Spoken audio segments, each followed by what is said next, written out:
Bawa kita cerita kepada seterusnya. Syarikat judi mendanai atau membiayai pendanaan sewaktu pilihan raya. Benar ke? Okey. Syarikat perjudian nafi biayai kempen pilihan raya. RGB International berhad menafikan syarikat itu terbabit dalam sebarang bentuk pembiayaan kempen pilihan raya seperti yang sedang disiasat oleh SPRM.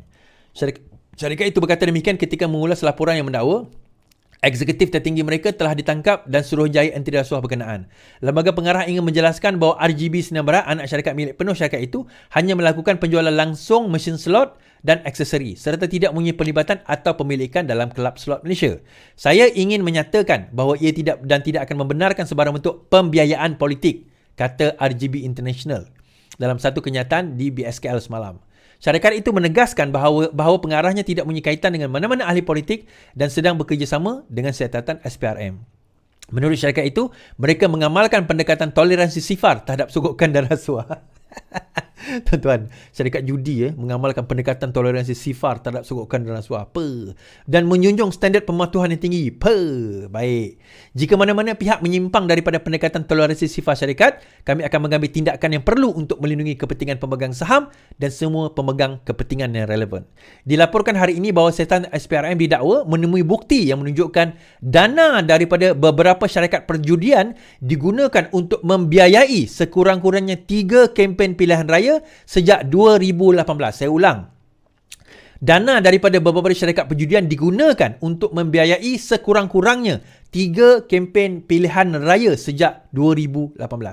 SPRM dikatakan mendapati dana bernilai 6 hingga 7 juta itu dipercayai diterima orang kenamaan dan pemimpin politik setelah syarikat perjudian tersebut diberi lesen mengoperasi aktiviti slot di kelab persendirian dan persatuan dimiliki syarikat pengendali mesin judi. Sekurang-kurangnya 14 orang telah ditahan dan lebih ramai akan dipanggil bagi menyelesaikan skandal perjudian membabitkan rasuah berkenaan. Saya komen sikit. Okey, yang pertama sekali, dia bukan satu syarikat. Salah satu yang disiasat adalah RGB International Berhad. Dan ini kita nak bagi disclaimer dahulu. RGB International Berhad ni berkemungkinan telus daripada segi polisi. Dia pun tersenarai di BSKL. Bukan basikal, BSKL, Bursa Saham Kuala Lumpur. Kita tak menafikan perkara itu. Namun, siasatan SPRM ini tak lagi lengkap melibatkan beberapa syarikat. Itu yang pertama. Mungkin bukan dia, mungkin syarikat lain. Tetapi syarikat dia juga disiasat. Itu yang pertama. Yang kedua, tuan-tuan, bila melibatkan rasuah, biasanya dan kita pun mengetahui tidak akan melalui channel-channel tertentu. Tidak akan melalui channel-channel official. Of course, bukanlah melalui akaun syarikat dan sebagainya. Kita tahu dana rasuah ni dan sebagainya adalah melalui under table. Orang ketiga, broker, mereka inilah yang sebenarnya yang dia jadi, yang kita menjadi orang tengah untuk nak memberi dana tersebut. Tuan-tuan, dia bagi 6 hingga 7 juta. Saya rasa lah mungkin dana itu 10 juta. 3-4 juta komisen dia. Yang lebih tu dia bagi kepada ahli politik tersebut untuk mendanai pilihan raya, kempen-kempen beliau. Kita tak tahu siapalah. Tapi siasatan sedang berlangsung. Biar SPRM sedang laksanakannya. So, adakah perkara ini, kempen-kempen judi ini ada digunakan untuk mendanai pilihan raya? Kita dah tengok tadi kemungkinan ada. Daripada 2018 perkara ini berlaku. So, siapa mereka? Kita kena tengok. Dan kita kena open-minded. Daripada sesiapa sekalipun, kita kena terima hakikat ini. Termasuklah PAS. Kalau PAS menerima dana daripada judi, kalau daripada judi, ahli-ahli dia kena terima lah. Bahawa orang dia menerima dana daripada judi. Tapi mungkin dia tak terima direct. Dia mungkin tak terima direct dana judi tersebut. Oh, ini adalah dana judi, terima. Mungkin dia tak terima direct macam tu. Tetapi berkemungkinan orang lain yang terima bagi pada dia. Ni ada duit, kau ambil lah duit ni, kau gunalah untuk pilihan raya kempen korang. Mungkin. Ini cerita mungkin, tuan-tuan. Dia pun mungkin tak tahu sumber itu datang daripada judi. Ya, ada kemungkinan dia pun tak tahu sumber itu datang daripada judi. Tetapi tidaklah menyebabkan bahawa ataupun menolak kemungkinan bahawa ataupun menolak realitinya duit itu adalah duit judi. Siasatan SPRM sendiri mendapati bahawa memang terdapat.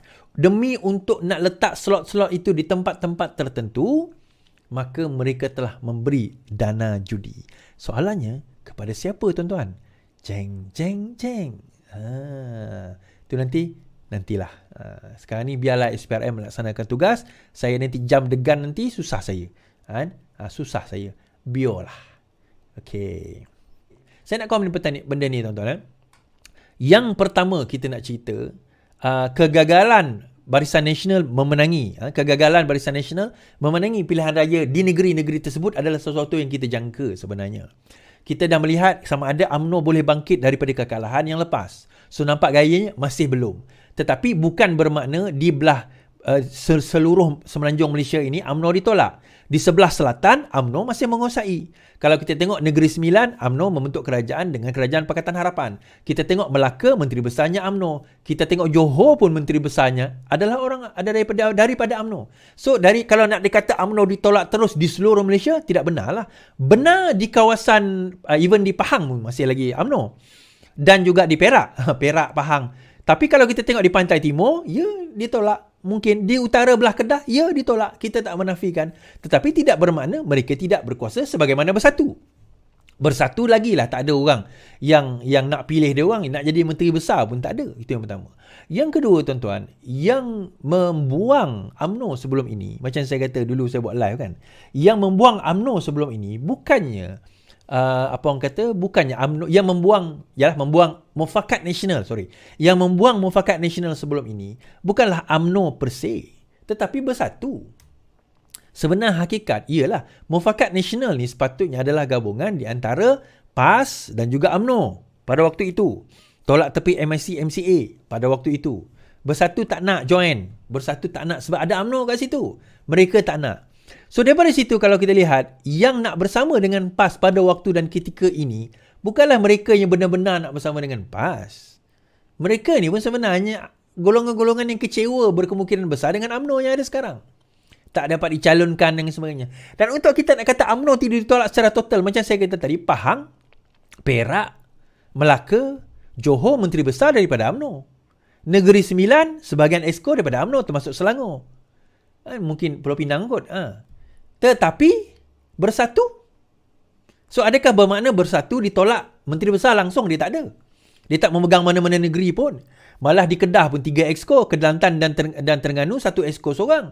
So adakah dia PAS cuba nak mengecilkan Bersatu?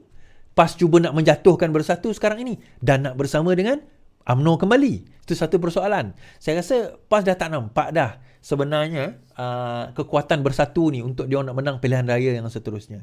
Dan dalam masa yang sama macam kita kata tadi, bahawa yang kalau dia kata tak nak bersama dengan DAP, yang mereka tentang tak nak bersama dengan DAP, PAS pun bersama dengan DAP sebelum ni. Jangan korang buat tak tahu. Betul tak? PAS sendiri bersama dengan DAP sebelum ni. Janganlah korang buat tak tahu. Ya, dia orang tahu tapi dia saja je buat-buat tak tahu. Padahal dia sendiri siap peluk cium lagi Lim Kit Siang, Lim Guan Eng tu. Jangan lupa Hadi peluk cium Lim Kit Siang dengan Lim Guan Eng. So, dan yang terakhir sekali, kalau sekiranya UMNO nak bersama dengan PAS di dalam Mufakat Nasional, persoalan utama siapa? Kalau dia kata tolak mereka nak bersama dengan DAP, majoriti pimpinan di dalam UMNO mendapat jawatan bersama dengan DAP sekarang ni di dalam kerajaan perpaduan. Siapa yang nak melompat tu? Isyamuddin. Mungkin Ismail Sabri? Mungkin. So 2 orang lah lagi. Kita kata 2-3 orang lah adalah. Mungkin ada beberapa orang daripada Johor seorang. Mungkin ada 2-3 orang yang kecewa kerana digantung atau tidak dapat jawatan. Mungkin lah. Tapi by all means teruskanlah. Kenapa masih lagi spekulasi? Masih lagi mengintai dari tirai kamar. Dinginnya angin malam ini. Nyanyilah pula aku. Masih lagi mengintai dari tirai kamar.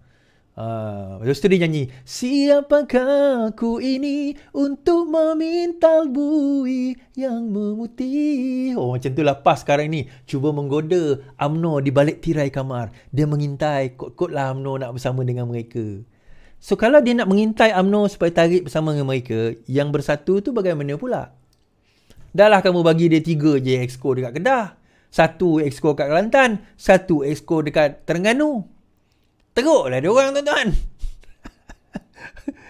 PAS ni, itulah saya kata jangan berkawan dengan PAS tuan-tuan. Jenuh dia orang ni. Kalau berkawan dengan PAS ni jenuh tuan-tuan. Jenuh kalau berkawan dengan PAS ni. Kan? Di sana nanti di sini menunggu dia ni. Apalah, ada juga orang macam ni kan. Aduh, ya tak faham aku. Well, saya nak faham je.